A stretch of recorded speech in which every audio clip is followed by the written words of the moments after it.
Start. Yeah! ఆత్మ బంధువులందరికీ ఆత్మ ప్రణామాలండి. అద్భుతంగా ఇప్పటివరకి ధ్యానం చేశారు. అలానే ధ్యాన స్థితిలో ఉన్నవాళ్ళు, అలానే ధ్యాన స్థితిలో ఉంటూ జ్ఞానాన్ని వినండి. ముందుగా ఈ ధ్యానాన్ని స్టార్ట్ చేసుకునే ముందుగా మన పరమ గురువులైన బ్రహ్మశ్రీ పత్రిజీ మాస్టర్‌కి, స్వర్ణమాల అమ్మకు అనంతకోటి ఆత్మ ప్రణామాలు. అలానే ఇంతటి అద్భుతమైన ప్లాట్‌ఫార్మ్ ఇచ్చిన వంశీకిరణ్ మాస్టర్‌కి, సుకన్య మాస్టర్‌కి అండ్ సద్గురుస్ మూవ్‌మెంట్‌లో ఉన్న ప్రతి ఒక్కరికి హృదయపూర్వక ఆత్మ ప్రణామాలు. ఈ క్లాస్‌కి అటెండ్ అయిన ప్రతి ఒక్కరికి పేరు పేరున హృదయపూర్వక ఆత్మ ప్రణామాలు.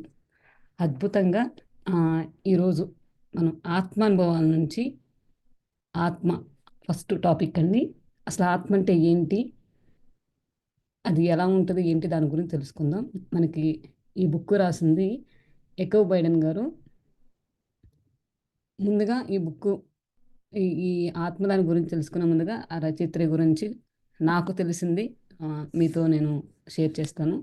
అయితే అంతకు ముందు అసలు నాకు ఆత్మ అనుభవాలన్న బుక్కు ఇక్కడ మేము యూఎస్ఏ ఉండే ప్లేస్‌లో జ్యోతి మాస్టర్‌ని వారు నాకసల పరిచయం చేశారన్నమాట ఆ బుక్‌ని. ఆ బుక్ చదవండండి అని. అయితే అసలు అప్పుడు ఆ బుక్ కానీ, అది కానీ పీడిఎఫ్ కానీ నా దగ్గర అసలు లేదన్నమాట అది. ఆ బుక్ ఒక రిఫర్ చేశారు. 'మరణం లేని మీరు' ఈ 2 చదివితే గనక మనకి చాలా అద్భుతంగా ఎరుకు స్థితిలో ఉండగలుగుతాము అని చెప్పారన్నమాట.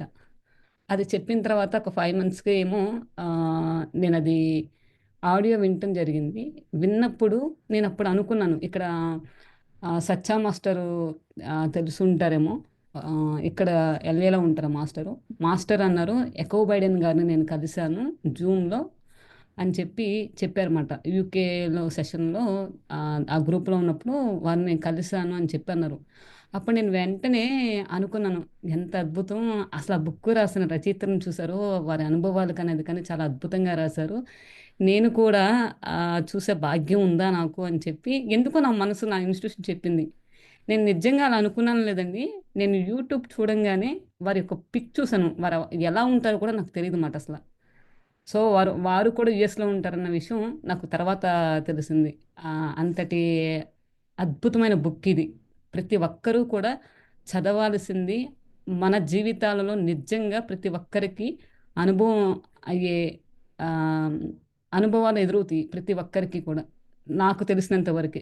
మనం ఒక మార్గంలోకి వచ్చాము అంటే ఖచ్చితంగా ఆ బుక్కులో ఇప్పుడు మనం ఆధ్యాత్మికంగా ఎదిగే మార్గంలో, భౌతికంగా ఆధ్యాత్మికంగా ఎదిగే మార్గంలో నాకు ఈ బుక్ చదివినంత సేపు కళల ద్వారా జ్ఞానాన్ని అందించింది. ప్రతి క్షణం మన పత్రిజీ మాస్టర్ చెప్పిన వర్డ్స్ కానీ, వంశీకిరణ్ మాస్టర్ చెప్పినయి ప్రతిదీ కూడా ఆ బుక్‌లో టచ్ చేస్తూ ఎళ్ళినమాట. చాలా అద్భుతంగా అనిపించిందండి. అందుకే నాకు ఇది నేను ఆహ్, డ్రీమ్ అడిగి పడుకున్నప్పుడు నాకు ఇది క్లియర్‌గా కనిపించింది దీని గురించి చెప్పమని. సో, అందుకనే నేను ఈ టాపిక్ చూస్ చేసుకోవడం జరిగింది. అలా ఎకో బైడెన్ గారిని నేను చూడడం నాకు హ్యాపీగా అనిపించిందన్నమాట. సో, నేను వారి ఫోటో నేను సేవ్ చేసుకొనున్నాను. ఎందుకంటే నాకు ఆ బుక్ అంత బాగా నచ్చింది. అలానే ఎకో బైడెన్ గారికి కూడా మనకలానే చిన్నప్పటి నుంచి వారికి భయాలు అన్నీ ఉండేయి. వారు అనారోగ్య సమస్యతో కూడా ఉండేవాళ్ళనమాట.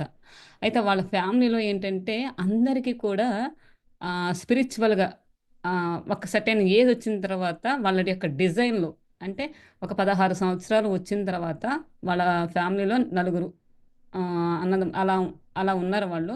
ప్రతి ఒక్కరికి కూడా ఆహ్, వాళ్ళకి సర్టెన్ ఏజ్ వచ్చిన తర్వాత స్పిరిచ్యువల్‌గా అంటే అతీంద్రియ శక్తులు అంటారు కదా! అవి ఆటోమేటిక్‌గా వాళ్ళకి యాక్టివేట్ అవుతాయని చెప్పి దానిలో ఆహ్, రాయడం జరిగిందనమాట. అలానే వాళ్ళ అమ్మగారికి కూడా అలాంటి శక్తులున్నాయన్నమాట.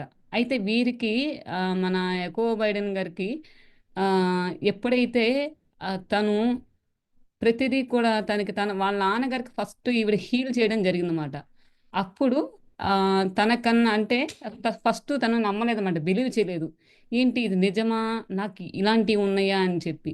తర్వాత ఒక బాగా అంటే స్పిరిచ్యువల్‌గా ఉన్న మాస్టర్స్ దగ్గరికి వెళ్ళినప్పుడు అప్పుడు చెప్పారంట వారికి. లేదు మీ పిల్లలకి ప్రణాళికలోనే మీరు చాలా గొప్ప మాస్టర్సు. సో, మీ అమ్మాయికి ఇన్ని సంవత్సరాల తర్వాత తనకి అతీంద్రియ శక్తులు ఉన్నాయి. అంటే స్వస్థత పరచడం కానీ, హీల్ చేయడం కానీ, మనలాంటి అంటే మన స్పిరిచ్యువల్ ఉన్నప్పుడు ఆ మాస్టర్‌కేంటంటే ఒక వ్యక్తిని చూడంగానే వారి యొక్క మాట్లాడే విధానం కానీ, ఎనర్జీస్‌ని బట్టి, వారి గత జన్మలు కానీ, వారు ఏ మానసిక పరిస్థితుల్లో ఉన్నారన్న స్థితిని గ్రహించగలిగే శక్తి, ఆ శక్తి మన ఎకో బైడెన్ గారికుంది. అలానే వాళ్ళ బ్రదర్స్‌కి గూడా ఉందన్నమాట. అయితే వాళ్ళ బ్రదర్స్ ఏంటంటే, కొంతమంది ఏంటంటే, ఈ జన్మలో ఆ ప్రణాళిక యూజ్ చేసుకునే అవసరం అంటే, ఆ యొక్క శక్తిని ఆ ప్రణాళికలో మన ఇష్ట ప్రకారం కదా! మనం ఈ భూలోక యాత్రకొచ్చేటప్పుడు మన ఇష్ట ప్రకారంగా ప్రణాళికను చేసుకొని వచ్చినప్పుడు దాని ప్రీవియల్ అంటాం కదా! అలా. అలా అయితే వాళ్ళ బ్రదర్స్ అయితే కనుక ఈ జన్మలో అయితే గనుక తను యూజ్ చేసుకోవడం. ఒక బ్రదర్ అయితే గనుక సర్టెన్ ఏజ్ వచ్చిన తర్వాత అంటే ఒక 40 ఇయర్స్ వచ్చిన తర్వాత మాత్రమే తను యూజ్ చేసుకుంది. కానీ ఈవిడ మాత్రం పుట్టుకతోనే చాలా అద్భుతమైన సోల్ అని చెప్పి చెప్పారన్నమాట. అందుకనే మన ఎకో బైడెన్ గారికేంటంటే ఒక ఏజ్ వచ్చిన తర్వాత సోల్స్ కనిపించడం అవన్నీ వాళ్ళు చేసేవన్నీ ఆహ్, కనిపించడం ఇది నిజమా? కాదా? భయంతో ఫస్ట్ అప్పుడు ఆవిడకి అసలు ఏంటి? ఆత్మ అంటే ఏంటి? దీని గురించి ఏం తెలుసుకోవాలని చెప్పి ఆవిడ అప్పటి నుంచి ధ్యాన సాధన చేయటం. నిజంగా తనకున్న మనకలానే అంటే ఆవిడకి గూడా దెయ్యాలు, భూతాలు సంథింగ్ దేవుడు ఉన్నాడన్న నమ్మకాలు అయన్నీ ఏమి ఉండేవి కదా! మనకలానే. ఎప్పుడైతే ఆవిడ యొక్క భయాన్ని నిజానంగా పక్కన పెడితే తను సాధన చేస్తూ ఎప్పుడైతే ప్రతిదీ కూడా ప్రాక్టికల్‌గా అనుభవం చెందిన తర్వాత అప్పుడు తను అప్పటి నుంచి తను ఇంకా అద్భుతంగా ముందుకెళ్ళిందనమాట. అంటే ఇక్కడ మనం వీ ఈ మాస్టర్ నుంచి మనం ఏం నేర్చుకోవాలంటే, మనం కూడా చూడండి ఒక స్పిరిచ్యువల్‌గా మనం వచ్చే ముందు కూడా మనకు కూడా ఒక గురువు ఈ మార్గం వచ్చేంత వరకి కూడా అంటే పూజల ద్వారా కానీ, లేకపోతే ఆహ్, జపాల ద్వారాను ఏదో ఒక నమ్మకంతో ఒక గురువు ద్వారా మనం రావడం జరుగుతుంది. మీరు గనక మీరు వెనక్కెళ్ళి మీరు గమనించుకుంటే గనక మీకు అర్థమవుతది.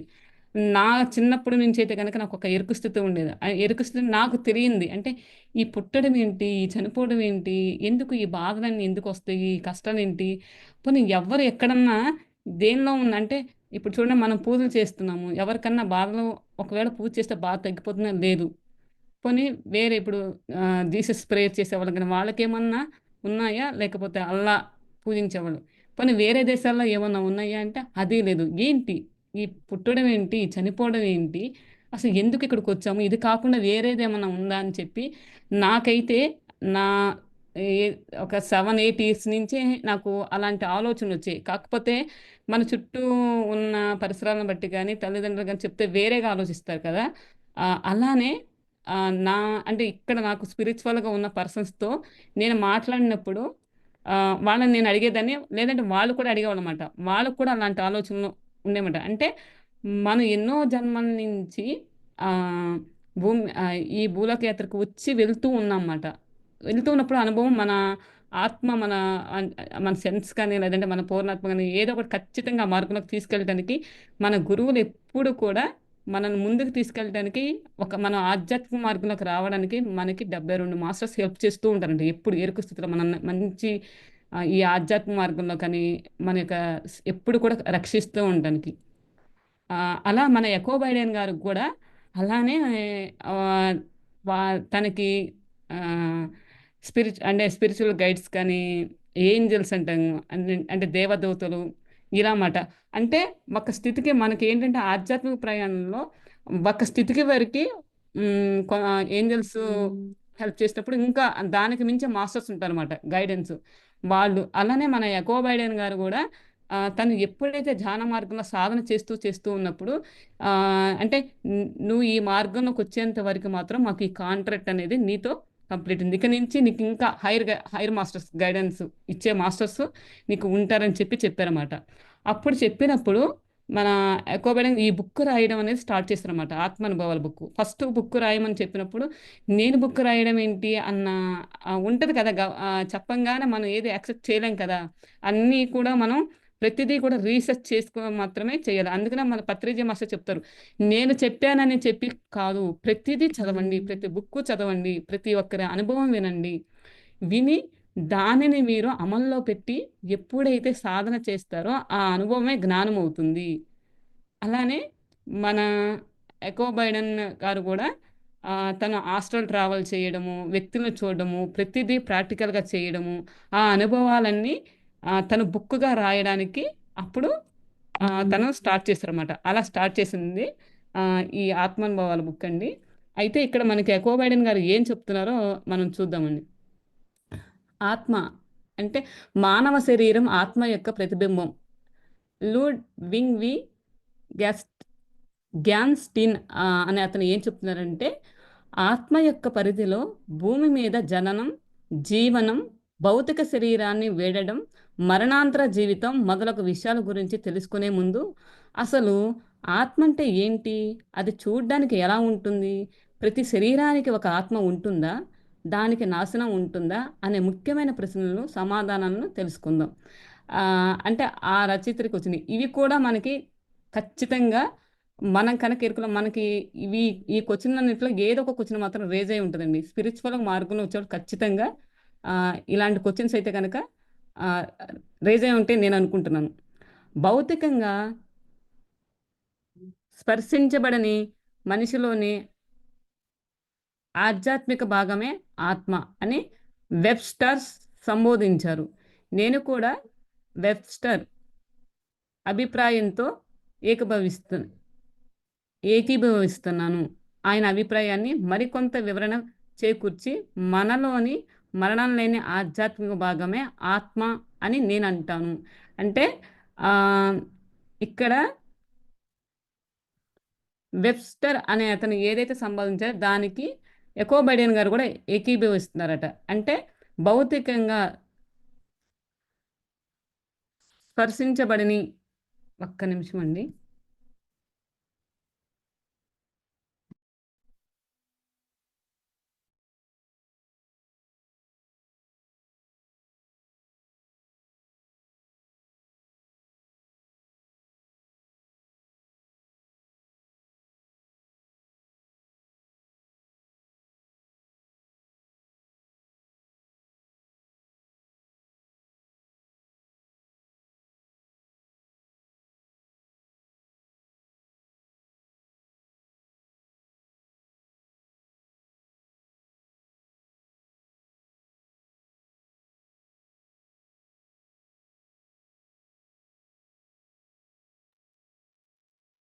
సారీ అండి. మా బాబు పడినట్టున్నాడు కొంచెం. వాడిని చూడ్డానికెళ్ళాను నేను.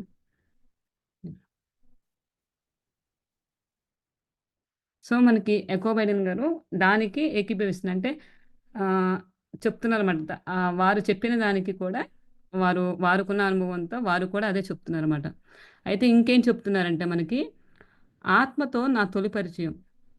18 అడుగుల ఎత్తు నుంచి తలకిందులుగా పడిన ఒక 14 సంవత్సరాల పిల్లవాడికి నేను స్వస్థత చేకూరుతున్నప్పుడు మొట్టమొదటిసారిగా నాకు అసలు ఆత్మ అంటే ఏమిటి అన్న విషయంపై అవగాహన కలిగింది.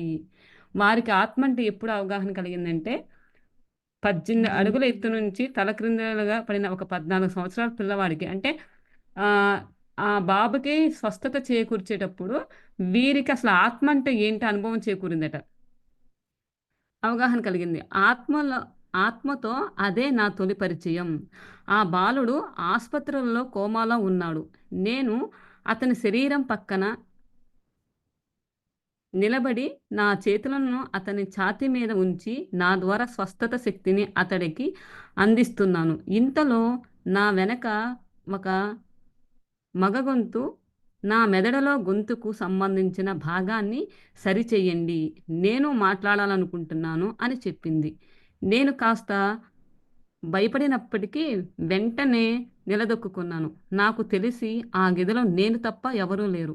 నేను నిదానంగా వెనక్కి తిరిగి చూడగా ఆ గదికి ఓ మూల ఆ పిల్లవాడి పారదర్శక ప్రతిబింబం కనిపించింది.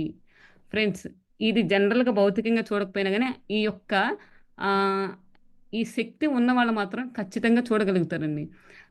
అలానే నాకు తెలిసిన మన రాజేశ్వరి మాస్టారు నిన్న క్లాస్ చెప్పారు గదండీ! వారికి మాత్రం ఇలాంటి అనుభవాలు చాలా ఉన్నాయి వారికి. ఆహ్, అయితే ఇలానే ఇప్పుడు మనకు చూడండి కళల ద్వారా మన వంశీకరణ మాస్టర్ ఏం చెప్తారంటే, కళల ద్వారా కూడా మనల్ని ఇప్పుడు మనకేదైనా ఆరోగ్య సమస్య కానీ ఏదైనా ఉందనుకోండి, ఉన్నప్పుడు మనకి ఏ సమస్య అయితే ఉందో మనం చూసుకుంటాం కదా! అది హీల్ చేసుకునే శక్తి ఇప్పుడు మన ఆస్ట్రో మాస్టర్స్ ఉన్నారు. మా ద్వారా మనం హీల్ చేయమని అడుగుతాం కదా! కాకపోతే ఇది కళల ద్వారా. కానీ ఎకో బైడెన్ గారికి ఆ శక్తి ఉంది కాబట్టి వారు దాన్ని చేయగలుగుతున్నారు. అలానే మన న్యూస్ రిపోర్టర్ ప్రియాంక చౌదరి గారి పేరు వింటే వారికి కూడా ధ్యానం మార్గంలోకి వచ్చిన తర్వాత సాధన చేసిన తర్వాత వారికి సాధన చెయ్యగా చెయ్యగా ఆ శక్తి అనేది తనకి వచ్చిందన్నమాట. వారు ఏ ఎగ్జాంపుల్ వారి ఇంట్లో వాళ్ళ అమ్మగారికి బాగా పొట్టనొప్పి వస్తుంటే తట్టుకోలేకపోతున్నారట. కానీ ఆ టైంలో అర్ధరాత్రి టైంలో హాస్పిటల్‌కి వెళ్ళడం అనేది కష్టతరం అని చెప్పి ఈవిడ ఏదో చేత్తో ఇలా చేసిందంట. తను మెడిటేషన్‌లో కూర్చొని అక్కడ ఎనర్జీ చేస్తూ చేత్తో ఏదో చేసిందంట. చేసినప్పుడు ఆవిడకి హీల్ అయిపోయింది. అలానే ఆహ్, ఆఫీస్‌లో వెళ్ళినప్పుడు కూడా ఒక అతనికి సడెన్‌గా ఆహ్, పట్ వేరే ఏదో పెయినొచ్చి చెస్ట్ దగ్గర ఏదో చెప్పారు. నాకు కరెక్ట్‌గా గుర్తులేదండి. అప్పుడు కూడా వారు ఇది నాకు అంటే ఇలా మా అమ్మగారికి చేశా గదా! హీల్ చేశా కదా! ఇతనికి కూడా చేయొచ్చా లేదా? అన్న అవగాహనతో వీరు ఉన్నారట. అయితే ఈవిడ ఏదైతే ఏముందో అక్కడ కూడా ఆహ్, సరే చేద్దాము అని చెప్పి చేస్తే ఆటోమేటిక్‌గా వారి చేత అంటే ఆ శక్తి అనేది వారికుండటం వల్ల హీల్ చేయడం జరిగింది. అంటే ఇక్కడ మనం అర్థం చేసుకోవాల్సిందేంటంటే, మనం ఎప్పుడైతే మన స్వార్థం కోసం కాకుండా ధ్యాన సాధన చేస్తూ ఉంటే మనకు గూడా ఆహ్, ఆహ్, శక్తి అలాంటి శక్తులైనవి వస్తాయి. అదేంటంటే మన యొక్క డిజైన్ బట్టి కానీ, లేదంటే గత జన్మలో మనం సాధన చేసిన బట్టి దాన్ని బట్టి ఆధారపడి ఉంటదని ఆహ్, ఇక్కడ మనకర్థమవుతది. అదే కాకపోతే మన ఎకో బైడెన్ గారికి ప్రాక్టికల్‌గా అంటే వారికి ఆ శక్తి ఉంది కాబట్టి. తాను ఎవరు అని ఆ రూపాన్ని నేను అడిగితే, తాను నా ఎదుట నా ద్వారా స్వస్థత పరచబడుతున్న బాలుడి శరీరం యొక్క ఆత్మనని సమాధానం ఇచ్చింది. చూడండి అంటే మనం ఏమనుకుంటాము, ఈ శరీరం ఆహ్, జనరల్‌గా మనం హాస్పిటల్‌లో ఎవరైనా కోమాలో స్థితిలో ఉన్నప్పుడు కానీ, ఆత్మ బయటకొచ్చేస్తది. మనం టీవీలో కూడా ఇలాంటి సినిమాల్లో కూడా మనకు చూపిస్తూ ఉంటారు. జనరల్‌గా మనం ఏమనుకుంటామంటే సినిమాలో చూసినప్పుడు, అవునా! ఇది నిజమా? అని అనుకుంటాం. కానీ ఇదే నిజమని చెప్తున్నాను.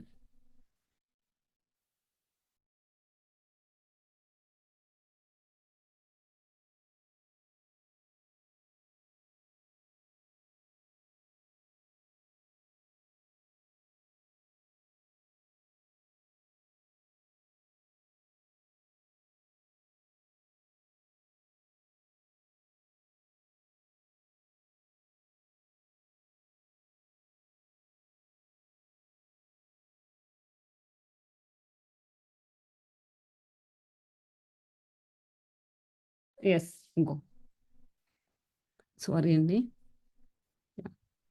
తాను ఎవరని ఆ రూపాన్ని నేను అడిగితే, తాను నా ఎదుట నా ద్వారా స్వస్థత పరచబడుతున్న బాలుడి శరీరం యొక్క ఆత్మనని సమాధానం ఇచ్చింది. నేను వింటున్న మాటలు, చూస్తున్న దృశ్యాలు నన్ను ఎంతగానో ఆశ్చర్యానికి గురిచేశాయి. అంతేకాక ఆ రూపం నాతో ఇలా ఆత్మ శరీరం నుంచి బయటికి రావడం సాధారణమైన విషయమేనని, అలా ఆత్మ బయటకు వచ్చినప్పుడు శరీరానికి ఎంత మాత్రమో బాధ కలగదు అని చెప్పింది.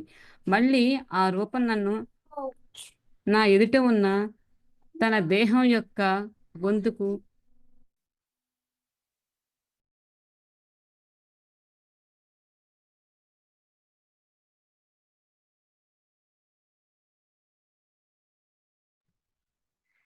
సంబంధించిన మెదడులోని భాగాన్ని స్వస్థత పరచమని కోరి గది నుంచి బయటకు ఎగిరిపోయింది. అంటే ఇక్కడ చూడండి అంటే మన ఆహ్, ఆవిడకి చూడగలిగే శక్తి ఉంది కాబట్టి ఆత్మ తన దగ్గరకొచ్చి చెప్పగలిగింది. అంటే ఇక్కడ అర్థం ఏంటంటే నా ఫ్రెండ్స్ చూడండి మనం కనుక ఆ జ్ఞానాన్ని గనక పొందితే గనక అంటే ఒక్కోసారి ఏమవుతదంటే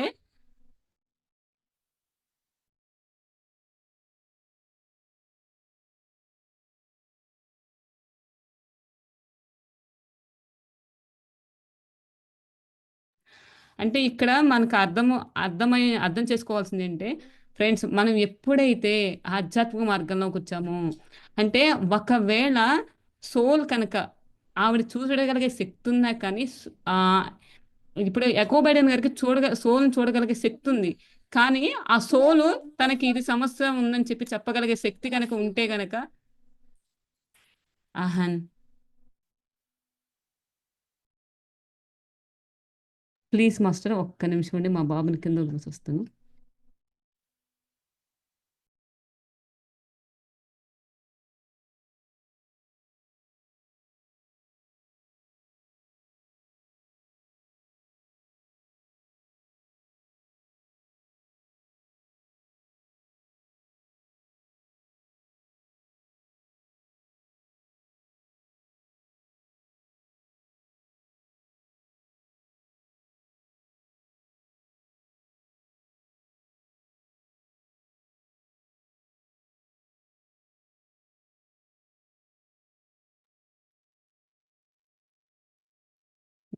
సారీ మాస్టర్స్.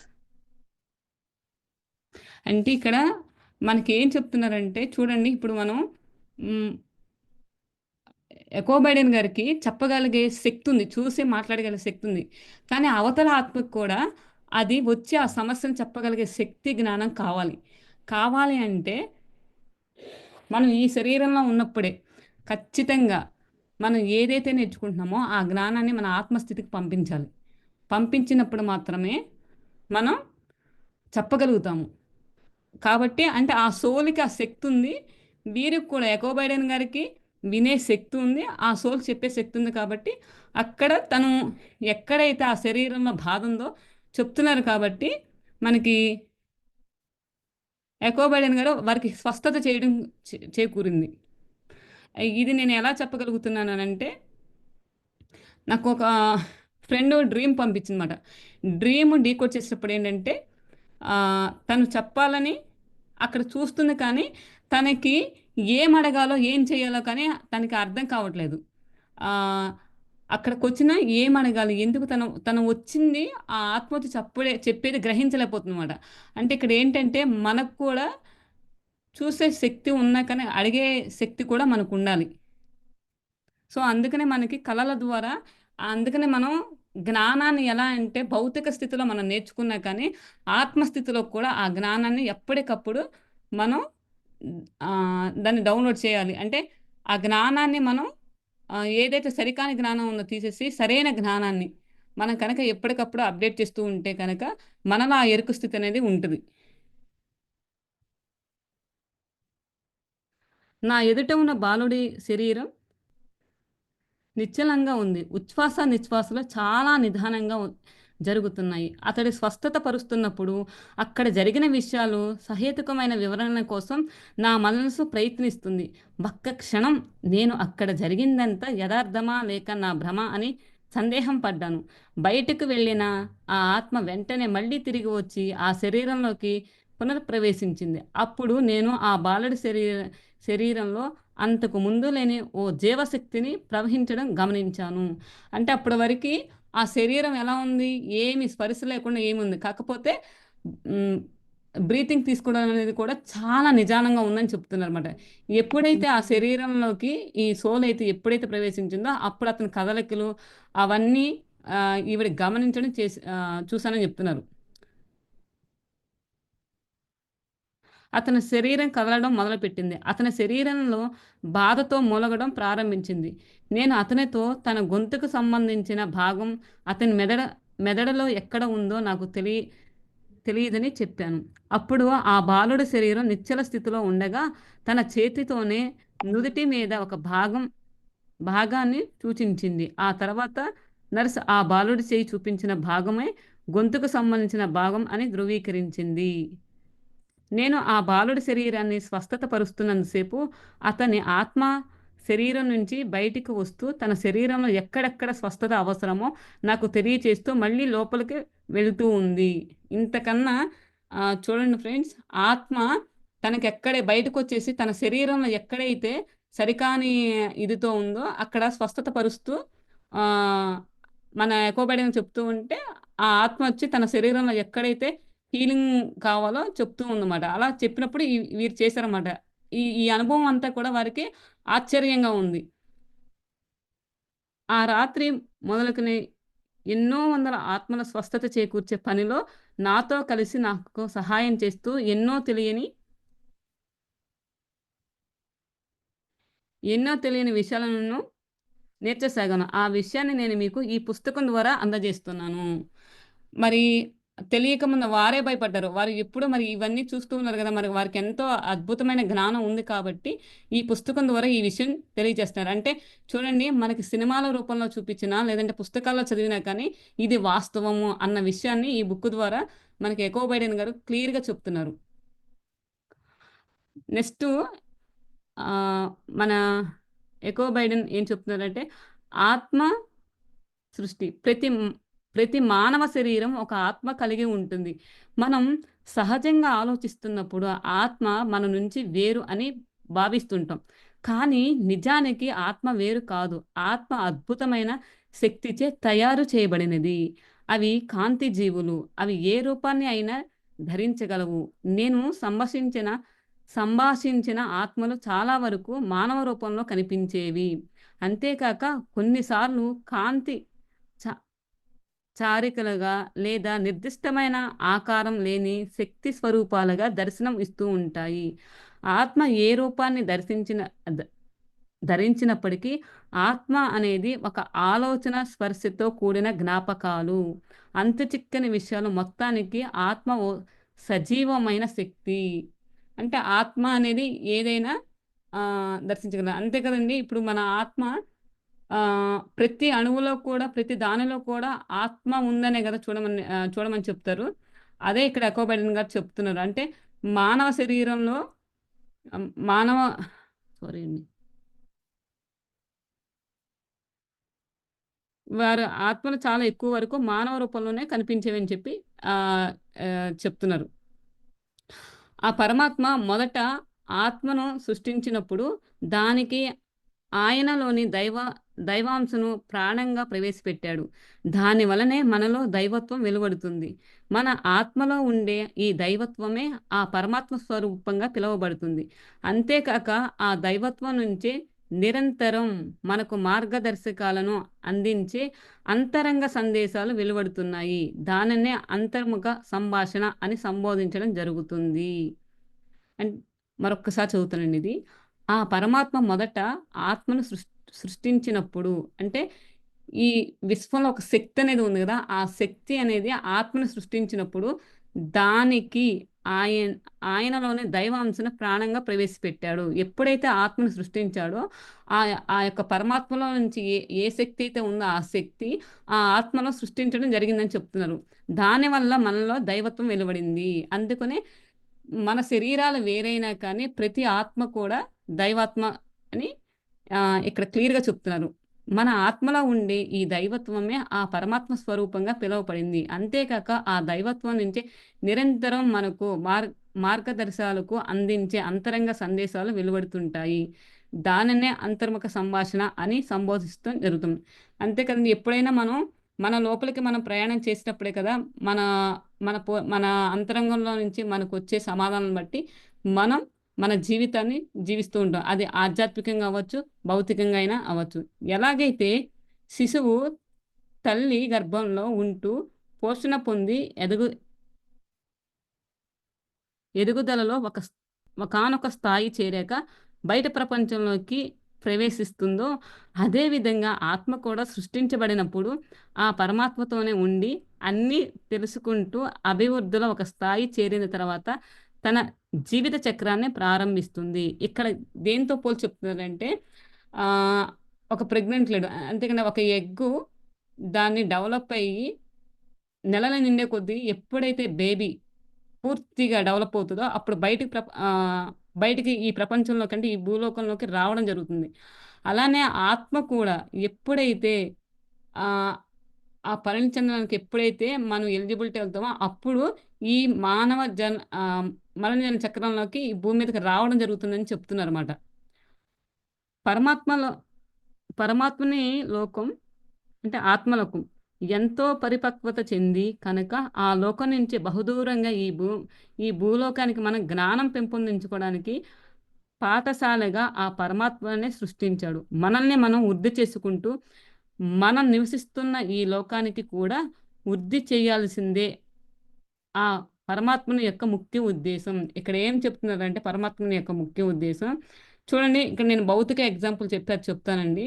ఇప్పుడు మనకి పిల్లలు పుట్టిన తర్వాత ఏం చేస్తాము? వాళ్ళని పెంచి పెద్ద చేసి ఒక స్థితికొచ్చిన తర్వాత మాత్రమే అంటే ఒక 4, 5 ఇయర్స్ వచ్చినంత వరకు మాత్రం మన దగ్గర పెట్టుకున్నాం. తర్వాత తనంతటిగా తాను అన్నీ నేర్చుకోవాలి. చదువుకోవాలంటే ఈ భౌతిక ప్రపంచంలో పెరగాలి అంటే నేర్చుకోవాలంటే గనక మనం స్కూలుకి పంపిస్తాం. అదర్ యాక్టివిటీస్ ఫ్రెండ్స్‌తో అలా వెళ్తాం. అప్పుడు వాడు తనని తాను ఎలా జీవించాలో నేర్చుకుంటూ తనకు తాను డెవలప్ అవుతాడు. అలానే ఇక్కడ ఏం చెప్తుందంటే మన ఆత్మ ఎప్పుడైతే ఈ భూలోకానికి వచ్చి జ్ఞానాన్ని నేర్చుకొని మనకి మనం వృద్ధి చెందడానికి అంటే మరి అందుకనే కదా ఫ్రెండ్స్ వచ్చింది.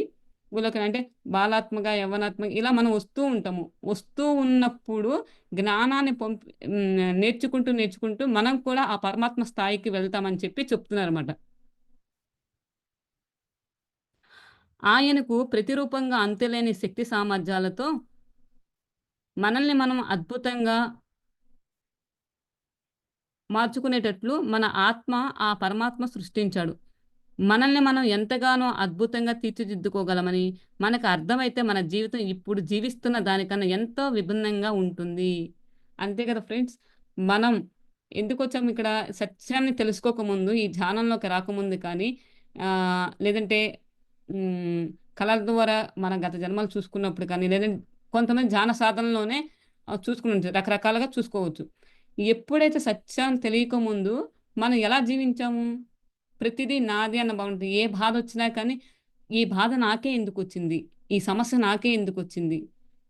నేను మంచి చేసినా నాకు చెడెందుకు ఎదురవుతుంది? అన్న ఆలోచనలతో మనం జీవించాము.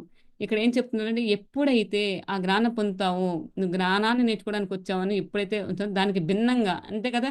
ఇప్పుడు అప్పుడు ఉన్న సమస్యలే అప్పుడు మనం చూసే కోణం గాని, దృష్టి కానీ వేరు. ఇప్పుడు చూసేది మనం నిజంగా మనం మారాలి అని అనుకున్నప్పుడు, చూసే ప్రతి కోణం గూడా మారిపోతూ ఉంటది. ఫ్రెండ్స్ ఎప్పుడు కూడా మనం అంటే ఎదుటి వాళ్ళు మారాలి, ప్రపంచంలో ఉన్న వ్యక్తులందరూ మారాలనుకోకూడదు. ఫస్ట్ మనం మారాలి. మనం మారితే ఎప్పుడైతే మన చైతన్యంలో మార్పు వస్తూ ఉంటుందో, చుట్టుపక్కల వాళ్ళ చైతన్యంలో మార్పు వస్తూ ఉంటది. ఎప్పుడైతే ఇంతమందిలో మార్పు వస్తుందో, ఆటోమేటిక్‌గా భూమాతలో అంటే మనం మన యొక్క మన చైతన్యంలో మార్పు అలా అందరిలో మార్పొస్తున్నప్పుడు ఇక్కడున్న భూలోకంలో కూడా ఆ డైమెన్షన్ కూడా చేంజ్ అవుతూ ఉంటది. అనుగుణంగా మనం మారతాం కాబట్టి, మనలో మార్పు ఆటోమేటిక్‌గా అన్నిట్లో మార్పొస్తదని చెప్పి చెప్తున్నారు. నేను ఇటువంటి విషయాలపై ఉపన్యాసాలు ఇస్తున్నప్పుడు శ్రోతలందరూ నేను వారి శారీరక స్థితిని ఉద్దేశించి మాట్లాడుతున్నానేమోనని అనుకునేవారు. వారిలో కొందరు నాతో నేను పొట్టివాడిని కనుక ఎప్పటికి క్రీడా రంగంలో రాణించలేను.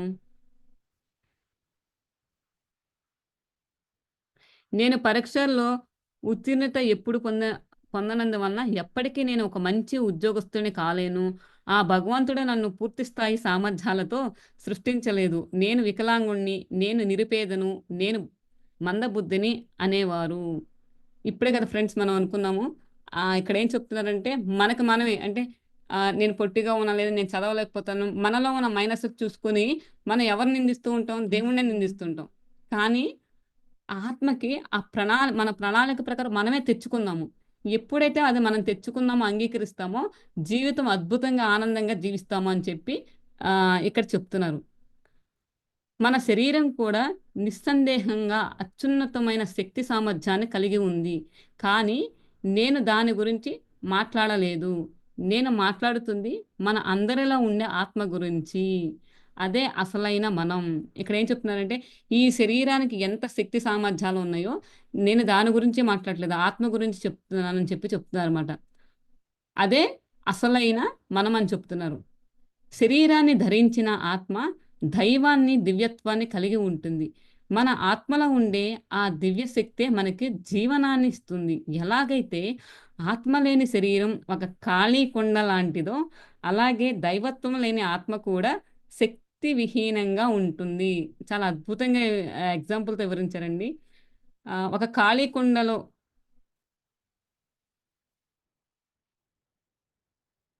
ఎలాగైతే ఆత్మ లేని శరీరం ఒక ఖాళీ కుండలని అలాగే దైవత్వం లేనిది. అంతే కదండీ! ఇప్పుడు ఖాళీగుండ నీరు లేకపోతే ఉండదు కదా! అలానే మన ఆత్మ కూడా అంటే మన ఆత్మలో ఎప్పుడైతే దైవత్వం అనేది మన అందరం కూడా దైవాత్మ స్వరూపులమే కదా! ఇప్పుడు మనం ధ్యానంలో కూర్చోము. ధ్యాన సాధన చేస్తున్నాము. అన్ని దైవిక లక్షణాలలో అలవర్చుకోవాలని మనం ఆ మార్గంలో ఉన్నాము. అయితే మన మన చుట్టూ ఉన్న వ్యక్తులు వాళ్ళు అలా ఉన్నారా? అలా లేరు కదా! వారు ఆలోచించేది కూడా ప్రతిదీ కూడా ఎలా ఆలోచిస్తున్నారు? సరికాని విధంగా ఆలోచిస్తారు. మనమేమనుకుంటాము? వారు అలా అలా ఆలోచిస్తున్నారు అయ్యో! అని మనం అనుకుంటాము. ఎప్పుడైతే అలాంటి వ్యక్తి కూడా నేను నేను ఈ శరీరాన్ని కాదు. అంటే నేను కూడా ఒక దివ్యాత్మని. నాలో కూడా ఈ దివ్యాత్మమైన శక్తి ఉందని ఎప్పుడైతే గ్రహిస్తాడో, తను కూడా శక్తివంతంగా ఉండగలరని చెప్తున్నారన్నమాట. అది ఆ సత్యాన్ని గ్రహించినంత వరకు శరీరం ఉన్నా కానీ, అంటే ఆ శరీరంలో ఆత్మ ఉన్నా కానీ శక్తి విహీనంగా ఉంటుందని చెప్తున్నారు. ఆత్మను గురించిన విషయాలలో ఆ పరమాత్మ ఒకేసారి అన్ని ఆత్మలను కొన్ని వేల కోట్ల సంవత్సరాల క్రితం సృష్టించాడు. అన్నీ మరొకటి నిరంతరం కొత్తగా ఆత్మలను సృష్టిస్తూనే ఉంటాడు అన్న 2 విభిన్నమైన నమ్మకాలు ఉన్నాయి.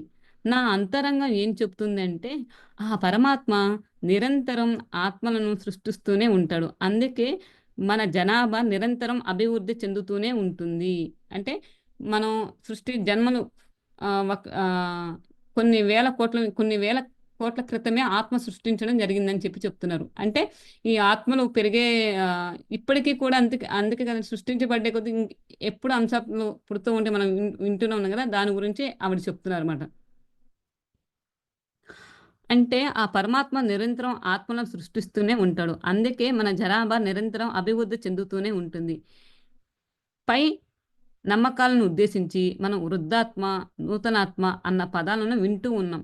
వృద్ధాత్మ అంటే వృద్వ వృద్ వృద్ధాత్మ అనేది భూమిపైన అనేకమైన జన్మలు తీసుకొని, ఆ జన్మ పరంపరల వలన ఎక్కువ అనుభవ జ్ఞానాన్ని కలిగి ఉంటుంది. నూతనాత్మ భూమిపైన తక్కువ జన్మలు తీసుకోవడం వల్ల అనుభవ జ్ఞానాన్ని సంపాదించుకునే మార్గంలో ఉంటుంది.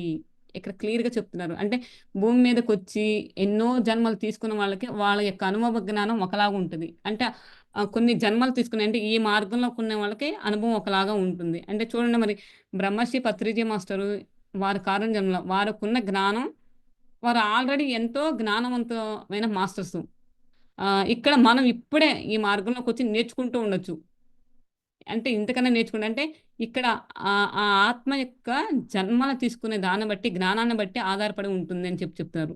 అయితే ప్రతి ఆత్మ కూడా ఎప్పుడో ఒకసారి అంత స్థితికి వెళ్తాం ఫ్రెండ్స్. అంతేకాని ఆహ్, వీరికి ఇంత జ్ఞానం ఉంది, వీరు గొప్పవాళ్ళు, నాకు తక్కువ జ్ఞానం ఉంది.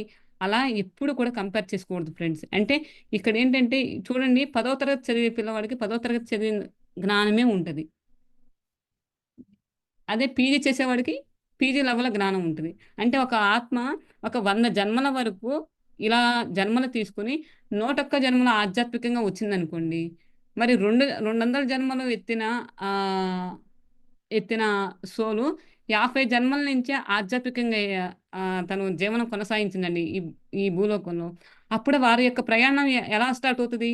ఎప్పుడైతే ధ్యాన మార్గంలోకొస్తారో మరి ఆ 50 జన్మల నుంచి తన సాధన ఎక్కడైతే ఆపేసాడో అక్కడి నుంచి స్టార్ట్ అవుతది. మరి ఇప్పుడే మొదలుపెట్టిన వ్యక్తికి మరి అప్పుడే కదా వచ్చింది. అందుకని అనుభవాలు ఒక్కొక్కరికి ఒకలాగా ఉంటాయి. అందరికి ఒకలాగా రావాలని కాదు ఫ్రెండ్స్. అంటే వారున్న స్థితిని బట్టి, వారికున్న జ్ఞానాన్ని బట్టి అనుభవం రావడం జరుగుతుంది. అందుకనే మనకి బ్రహ్మర్షి పత్రిజీ మాస్టర్ ఎప్పుడు ఏం చెప్తారంటే, ప్రతి అనుభవాన్ని వినాలి. తనకి వచ్చింది నాకు రాలేదంటే నీ స్థితి వేరు, అవతల వాళ్ళ స్థితి వేరు. నువ్వు కూడా ఆ స్థితికి వెళ్ళినప్పుడు నీకు గూడా ఆ అనుభవం కలుగుతది. ఇక్కడ ఈ బుక్‌లో నేను చదివినప్పుడు నాకు గ్రహించింది ఆత్మ ప్రతి అనుభవాన్ని కోరుకుంటదండి. ప్రతిదీ చేస్తది. మీరు గమనిస్తే మీరు కనక డ్రీమ్స్ కనెక్ట్ అయ్యి జన్మలు చూసుకుంటే గనక ఇంచుమించుగా అందరి డ్రీమ్స్ ఒకలా అంటే డిఫరెంట్‌గా ఉండొచ్చేమో కానీ, మన సరికాని పనులు చేసినయన్నీ కూడా ఇంచుమించుగా అలానే ఉంటాయి. అంటే దాని అర్థం ఏంటి? ఆత్మ ఖచ్చితంగా అనుభవం కోసం ప్రతిదీ చేస్తూనే ఉంటుంది. ఇక్కడ అదే చెప్తున్నారు. మన ఎకో బైడెన్ గారు కూడా ఆహ్, వృద్ధాత్మకైతే ఒక జ్ఞానం ఉంటది. అప్పుడే ఈ మార్గంలోకి వచ్చిన జ్ఞానికైతే అలా ఉంటుందని చెప్తున్నారన్నమాట. అప్పుడే పుట్టిన శిశువు కళ్ళల్లోకి చూసి, ఆ శిశువులో ఉన్నది వృద్ధాత్మ లేక నూతనాత్మ అని చెప్పగలను. వారికి ఆ శక్తి ఉంది. అంటే అప్పుడే పిల్లలు పుడతారు కదా! దాన్ని బట్టి చెప్పగలరంట. వృద్ధాత్మ కలిగి ఉన్న శిశువుల్లో పూర్తి ఎరుకతో కూడిన దృష్టి, నేను మళ్ళీ వచ్చాను అన్న భావం కనపడుతుంది. నూతన ఆత్మను కలిగి ఉన్న శిశువులో ఎరుకతో కూడిన దృష్టి ఉండదు. ఏది ఏమైనప్పటికీ శిశువు ఆత్మను కలిగి ఉంటుంది. మరి ఆ ఆత్మకు భూమి మీదకు రావడానికి గల కారణం ఉంటుంది. చూడండి ఫ్రెండ్స్ మీరిప్పుడు గమనిస్తే ఇప్పుడు భౌతికంగా ఉన్న ప్రపంచంలో నేను చెప్తున్నాను. చూడండి మన అమ్మమ్మ టైంలో పిల్లలు పుట్టినప్పుడు వాళ్ళేమనేవాళ్ళు, పిల్లలు మేము పని చేసుకున్నందు అంటే వాళ్ళని స్నానం చేయించి పడుకోపెడితే అలానే నిద్రపోతూ ఉండేవాళ్ళు. మా పనంతా అయ్యేంత వరకు కూడా వాళ్ళు లేసేవాళ్ళు కాదని. కానీ ఇప్పుడు పిల్లలు చూడండి, వాళ్ళు ఎరుకు స్థితిలో అంటే ఇక్కడ నేను ఎగ్జాంపుల్ చెప్తున్నాను. నాకు తెలిసిన ఎగ్జాంపుల్ చెప్తున్నాను. ఇప్పుడు పిల్లలు చేసే ప్రతిదీ కూడా మనకన్నా కానీ ఎంతో టక్‌మని పట్టడం చేయడం ఏంటంటే, వారు ఎన్నో అంటే జ్ఞానవంతమైన సోల్స్ అని క్లియర్‌గా అర్థమవుతుంది. అదే చెప్తున్నారు ఇక్కడ ఎకో బైడెన్ గారు. ప్రతిదీ అంటే ఇక్కడేంటంటే మనం చదివామనుకోండి మనకే తెలుస్తది. మనం కనుక ఒక దాన్ని చదివినప్పుడు మనకున్నంత జ్ఞానంలో మనం కనుక ఎళ్లి చెక్ చేసుకుంటే మనకి అర్థమవుతుంది ఫ్రెండ్స్. ఆత్మ ప్రయాణం చదివి అంతమటికి చెప్పి ఈ రోజుకి నేను ఆపేస్తానండి. నెక్స్ట్ క్లాస్‌లో కంటిన్యూ చేస్తాను. ఆత్మ శరీరంలో ఉన్నప్పుడు ఒక వెండి తీగతో శరీరానికి అనుసంధానించబడి ఉంటుంది. మరణాంతరం ఆ బంధం తెగిపోతుంది. ఆత్మకు పరిమితులు లేవు. అది ఎక్కడికి కావాలంటే అక్కడికి వెళ్ళగలదు. ఆ వెండి తీగకు హద్దులు లేవు. అది ఎంత దూరం కావాలి అంటే అంత దూరం వెళ్ళగలుగుతుంది. ఆత్మకు మనసు తప్ప ఏది అడ్డం కాదు. ఇక్కడేమని చెప్తున్నానంటే ఎప్పుడైతే అంతే కదండీ! మనం ఎప్పుడైతే మన సిల్వర్ కార్డ్ ఎప్పుడైతే కట్ అవుతదో అప్పుడు మళ్ళీ ఈ శరీరంలోకి రావడం అనేది జరగదు. అంటే అప్పుడు బాడీ వెకిచ్చేసారని చెప్తున్నారు. అలానే ఆహ్, ఆ సిల్వర్ కట్ మనం ఈ శరీరంలోనే ఉండంగానే సిల్వర్ కార్డ్ ఎప్పుడైతే ఉంటదో దానివల్లనే గదా! సూక్ష్మ శరీరయానం కానీ, మనం ఏ లోకాలకు వెళ్ళాలన్నా కానీ వెళ్లి జ్ఞానాన్ని పొందగలుగుతాం. అలా మన ఎకో బైడెన్ గారు అన్ని లోకాల్లోకి వెళ్ళి జ్ఞానాన్ని కూడా చాలా పొందారు. అలా ఇప్పుడు మనం చాలామంది మాస్టర్స్‌వి కూడా అనుభవాలు వింటూ ఉంటాము. కొందరి ఆత్మ ప్రయాణం లేదా సూక్ష్మ శరీర యానం అన్న విషయాలను ఇబ్బందికరంగా అనిపిస్తాయి. మన మన ఆత్మ మన ఆధీనంలో ఉండదు అన్న విషయం చాలా మందికి నచ్చదు. కానీ మనకు నచ్చినా, నచ్చకపోయినా ఇది నిజం. చెప్తున్నారు ఖచ్చితంగా మన ఇది మనకు నచ్చినా, నచ్చకపోయినా కానీ ఇది సత్యమని చెప్తున్నారు. చాలా వరకు ఆత్మలు మనం నిద్రిస్తున్న సమయంలో బయటికి వస్తాయి. అంతేకాక మనం మేలుకొని ఉన్నప్పుడు కూడా కొన్ని సార్లు బయటికి వెళ్లి తిరిగి తక్కువ సమయంలోనే శరీరంలోకి ప్రవేశిస్తుంది. ఇక్కడ చెప్తున్నారు. మనకందుకనే కదా! మనం రోజు పడుకున్న తర్వాత మనం ఇక్కడికి అంటే ఈ కళల ద్వారా జ్ఞానం తెలియకముందు కూడా మీరు గమనించుకుంటే ఆహ్, మనకి ఏదో ఎక్కడికో వెళ్ళినట్టు, లేదంటే ఎవరో మనల్ని కొడుతున్నట్టుగా, లేకపోతే మన వెనక ఏదో పడుతున్నట్టుగా, లేదంటే మనం ఎక్కడో ఆకాశంలో ఎగురుతున్నట్టుగా అన్న భావనలయన్నీ ఉంటూ ఉంటాయి. అదే చెప్తున్నారిక్కడ. అదే సూక్ష్మ శరీరం అని చెప్తున్నారు. అలానే ఈ భౌతిక శరీరాలు అంటే మనం మేలుకొనున్నప్పుడు కూడా అలాంటి సిట్యుయేషన్ జరుగుతాయని చెప్పి చెప్తున్నారన్నమాట. అయితే ఇక్కడ ఒక అనుభవం చెప్తానండి. ఇందాక నేను ఒక మాస్టర్ అని చెప్పాను కదా! వారి యొక్క సోలో వాళ్ళ సిస్టర్ దగ్గరికి వెళ్ళి తను ఏదో చెప్పిందంట. చెప్తే ఆ అమ్మాయి ఫోను చేసి ఆహ్, ఈ మాస్టర్‌ని అడిగిందంట. "అవునా నువ్వు ఇలా అనుకుంటున్నావా ఏంటి? ఎందుకు అలా ఆలోచిస్తున్నావు? ఆలోచించమాక" అని చెప్పి చెప్పిందంట. వెంటనే నేను నీతో మాట్లాడలేదు కదా! నీకెలా తెలిసిందంటే, నీ సోలొచ్చి నాతో మాట్లాడిందని చెప్పి చెప్పిందంట. ఆహ్, అప్పుడు తను ఒంటరిగా ఫీలయిందంట. అంటే చూడండి, అంటే మన సోలు మనం ఏమనుకుంటామంటే, మనం చెప్పింది ఉన్న అనే మనలోనే ఉంటది అని చెప్పి మనం అనుకున్నాం. కానీ మనకు తెలియకుండా కూడా మన సోలు వెళ్ళి తనకి కావాల్సింది వెళ్లి మాట్లాడడం అనేది కూడా ఆహ్, జరుగుతదని నాకర్థమైంది ఫ్రెండ్స్. అప్పటికి నేను ఈ బుక్ చదవలేదు. నాకు తెలీదు. అప్పుడు నాకు ఆ మాస్టర్ చెప్పినప్పుడు, అవునా! ఇలా ఎలా ఉంటదని చెప్పి అనుకున్నాను. కానీ ఈ బుక్ చదివిన తర్వాత నాకర్థమైంది. ఆహ్, ఒక నాకు కూడా అనుభవాలు ఉన్నాయి. నేను అది మళ్ళీ సమయం వచ్చినప్పుడు నా యొక్క అనుభవాన్ని చెప్తానండి. బయటికి వెళ్ళినప్పుడు ఎలా చేస్తుందో ఒక్క నిమిషం. ఓకే అండి. ఇంతటితో ఆపుతాను. నేను తర్వాత క్లాస్‌లో దీన్ని కంటిన్యూ చేస్తానండి. థాంక్ యూ అండి. థాంక్ యూ సో మచ్ అండి. నిజంగా ఇంతటి అద్భుతమైన జ్ఞానాన్ని అందించిన, బుక్ ద్వారా అందించిన ఎకో బైడెన్ గారికి హృదయపూర్వక ఆత్మ ప్రణామాలు చెప్తూ, ఇంతసేపు ఈ జ్ఞానాన్ని విన్న మీ అందరికీ కూడా హృదయపూర్వకంగా కృతజ్ఞతలండి. Thank you so much.